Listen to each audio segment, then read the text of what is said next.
My boyfriend thinks I cheated on him because I'm pregnant. But I'm a virgin. Part 2. First off, I just want to specify a couple of things, misconceptions as well as some key aspects I didn't do a good enough job explaining. No, my boyfriend didn't yell at me or call me names. He was angry, you could tell, but it was an extremely short conversation, and he was primarily silent. That's the type of person he is. Though we've had very few arguments, he usually goes quiet when he's mad. I'm not saying it was the right way to act at all, but it was understandable in my opinion, as the possibility of this happening was entirely new and confusing to both of us. He also never spread rumors about me, as some people were saying. I want to make that clear. He told his best friend, who told another one of their close friends, and you know how that works. Toxic gossip train. A few of our mutual friends, who are generally closer to him/knew him first, stopped talking to me. Again, that hurts a lot. I'm not saying it doesn't, but I know that if I thought someone had cheated on my friend, I would drop ties with him instantly. I understand things like this seem a lot worse to adults who maybe forget what it's like to be young and immature because we're 16, and that's what we are. I think people also forget that I was making this post very shortly after all of this had happened. He came to my house the morning after I made the post and apologized, explaining that he'd done a lot of research and felt bad for accusing me. He said he still didn't know if he fully trusted me but wanted to at least help me while I went through this because, if anything, we've been best friends since we were small. He came over, and we told my parents together, explaining that I didn't know if it was pregnancy/illness, and I needed to get further testing done. They seemed disappointed that I hadn't told them I was sexually active, but my mom said she was more disappointed in herself for not teaching me about reproductive health. They're being as supportive as they can. So, that all happened. Flash forward to the next day, I went to the doctor to get more blood testing done. I wanted to update then, but I had to wait until I got the results back. So far, after a full blood panel, all signs are still pointing to me being pregnant. The comments kind of got my hopes up, thinking it was most likely something else. My doctor explained that there was actually a slightly higher chance of me being pregnant than there was of a false positive because it's generally men with cancer who receive those. I don't know if he was going off of statistics or personal experience, though. I'm not sure since there's still not a positive way to know if it's really a pregnancy, so I have an ultrasound scheduled for this Thursday as it was the earliest appointment available. That will be the only way to properly confirm. If the ultrasound confirms that I'm pregnant, then I'm also going to ask about getting DNA testing as a form of paternity test. Again, no one else but my boyfriend and my parents know about this at all, and I don't want them to. Well, today, I got the ultrasound, and yes, confirmed the pregnancy. I was still holding on to a bit of hope that it might be something else. My doctor gave me a referral to go straight to a blood work lab. I have no idea what they're actually called, so me and my boyfriend could do a prenatal paternity test. I'd never gotten a referral that quickly. Usually, you have to wait at least a day, but she sent me over for an appointment just an hour after the ultrasound, which was really great. We did the blood test/saliva swab, and now we just have to wait about a week for the results. Most likely getting an abortion but still figuring out the safest way to do that out of state. Drug dealers, when did you have a run-in with the cops and got away? I dealt a lot of ZA, LSD and mushrooms during my early college years in Florida during the 1970s. I was an extremely inexperienced white kid from an upper middle class background, and it was only because law enforcement techniques, such as federal crime databases and effective undercover operations techniques, weren't as advanced as they are today that I never got caught. I rarely got ripped off, either, which was amazing, given my ingenuousness. Also helping my case was the fact that most of the bad guys and intensive drug fighting action was concentrated on white powder smuggling, then taking place at epidemic level proportions in southern Florida 200 miles to the south. Other factors that helped were my extreme honesty, fairness and ideological commitment to the drug culture, especially with regard to psychedelics.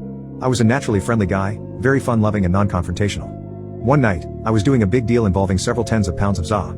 This wasn't the nice high-quality stuff that is stateside nowadays, but imported ZA from Colombia that sold for about $30 an ounce. The deal was a little outside my comfort zone, involving people I barely knew. I remember getting very stoned in advance to deal with the stress, hugely bad idea. As the exchange unfolded, I noticed a very conventional-looking woman, almost suburban in appearance and very out of place, standing in the background as we proceeded through the negotiations. She kept staring at me in a very motherly, caring way that confused me utterly. I could distinctly tell she felt sorry for me, although under the circumstances of a drug deal going well and from which I would extract a big financial profit it was hard to understand exactly why. Her sorrowful gaze continued until we wrapped up the deal and left. Shortly after that, a big sweep came through and, one by one, everyone at my level in the local drug culture and above was getting picked up.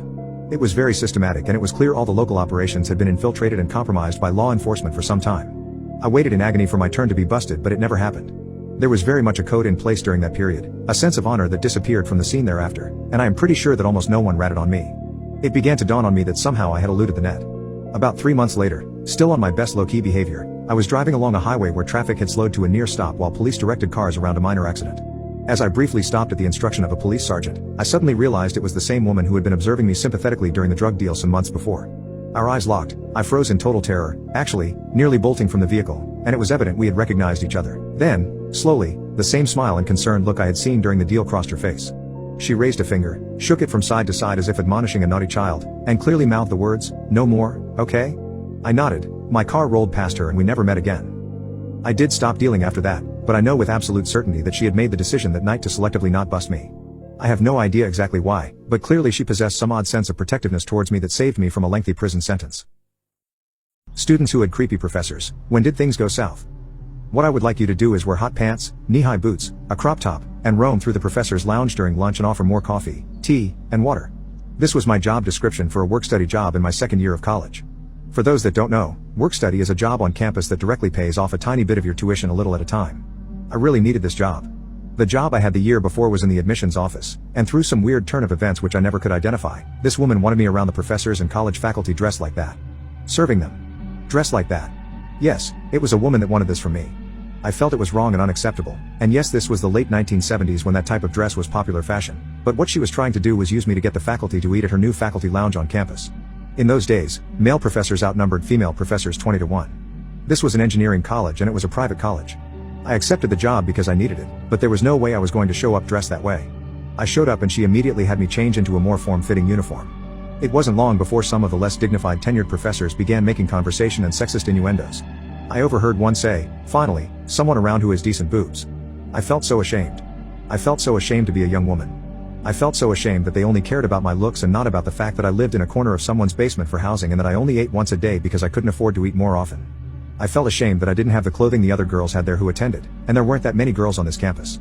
I felt ashamed I was outnumbered there by men and it was a woman who seemed to be betraying me by using me for her advantage. I was young. I didn't know who to go to for help. I showed up every day and served the drinks. A few weeks after I started, one mathematics/economics professor became more and more enamored with me. I was very shy and never made eye contact, but that didn't matter. He asked my name and recognized my last name as the same as a student's in one of his classes. The student was my father, and they had become friends. Small world. Every day, I began to learn what it was like to be outnumbered in an age of sexism that had not yet begun to even start to change, and every day it seemed I had to fight to prove myself. And it was wearing on me. I was getting so tired of it. One weekend, I decided to spend the night with my parents and siblings in a nearby town. The professor who had become obsessed with me was trying to find me at my address, which he had found in the admissions office, but I wasn't home. He got drunk. By the way, this man was 55 years old and I was 18, and showed up at my parents' house banging on the door. My dad opened the door and at first was confused. Why was his professor here at his home? The professor saw me and began to yell, "There she is, I love your daughter, she means everything to me." My siblings and I began to cry because we were so scared and my dad was furious at this man for hunting me down. He called the police and the professor was arrested. I never went back to that job on campus, and the weird thing is that no one even called to find out what happened to me and if I was even alive. It was then I made my decision. I changed my major from the pre-med curriculum the next semester and enrolled in teaching, simply because in teaching I would not be surrounded by men. I had made the connection between that episode and many others I experienced on campus, and this constant battle was just too much for me. I was just not strong enough. I wish I could have fought the good fight then for the future of the rest of young women all around trying to pave their way into a male-dominated profession, but I had been too traumatized. And for that, I once again felt ashamed. I still feel shame in it. I ended up loving teaching and enjoyed every bit of it. I just wish I would have been stronger so I could have pursued my dream of becoming a doctor. This was my worst experience of being a student. I almost got abducted and a strange noise saved my life. This happened a few years ago around mid-November. My mother and I love being outside and going for walks. This night in particular was freezing, but we decided we wanted to go out for a quick walk. As we walked back home, we went down this one street that we use all the time. It's a neighborhood street that leads to the main street then back into our neighborhood. We get halfway down the street when I hear a dog bark over the music on my phone. I turn it off and turn to look for the dog because I love dogs and I wasn't aware there was a big dog on the street. Context: I know quite a few people on this street, and I know which houses have dogs. Most of the people on the block have small dogs or cats. This came from a house that didn't have a dog, let alone a big dog. I spun around and saw a big dark mass just feet from me. If he stepped 2 more feet he would have been able to grab me. I immediately felt weird and started speed walking back to my mom, who at that point didn't realize I stopped. I turned off my phone and whispered to her that I thought we were being followed. She turned around and grabbed my arm and told me there was 2 men right behind us. We started walking in a zigzag pattern and sure enough they followed our every step. Once they caught on that we knew one of the dudes started to make small chit-chat with us. "Awfully late for you girls to be walking, huh?" I swear his voice sounded like the definition of the sirens' voices, luring sailors to their doom. He continued asking questions to us. My mom kept walking and replying with quick replies. From the sound of his voice I knew we were in danger, so I went to dial 911. Instead my mom told me to call my dad as he would be able to get to us quicker because we were almost home. We got to the busy street and looked behind us to see them speed walking to us. We decided to risk and ran into the middle of the street as cars passed on either side of us. We ran across again and met my dad on that side. We looked across the street and both men were gone. We got into the car and searched the streets, but these guys disappeared into what seemed like this air. I asked my mom if we would have been kidnapped if I hadn't heard the dog. She asked me what dog. I asked her how she didn't hear this massive dog bark, especially with how good her hearing is. I still have no clue what it was I heard, but I do know it most likely saved my life.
I ruined her college education. I met my ex-girlfriend Renee 4 years ago when we were 17 and 16. We were off and on because of her behavior and mine as well. It was toxic and we weren't best suited. I was untrusting and cold some days. She was always drinking and going out with other people and couldn't be bothered with me unless she had a bad day.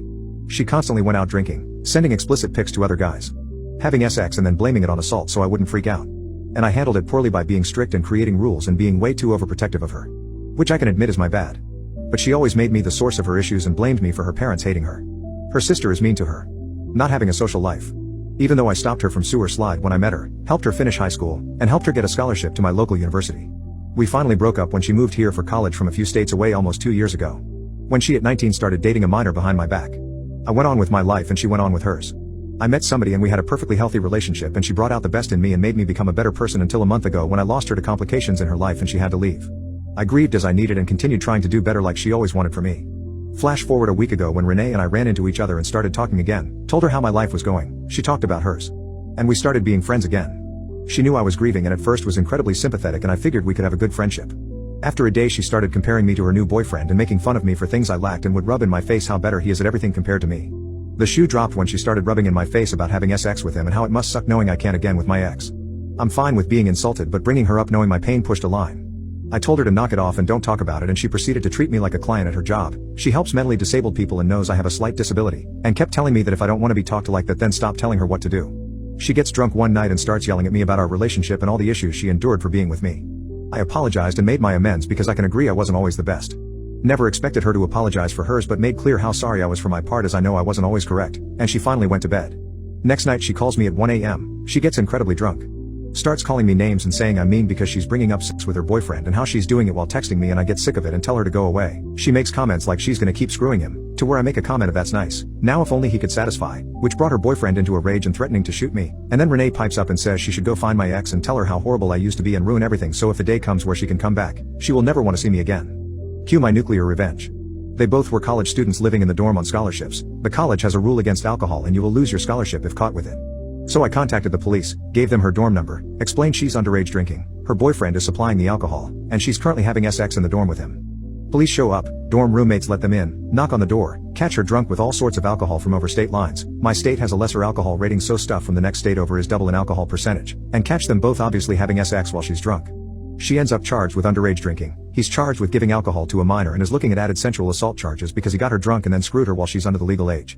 And both of their scholarships were lost and were expelled and now both have to leave town and they both live in entirely different states. She wants to make me feel lesser? Enjoy losing your education.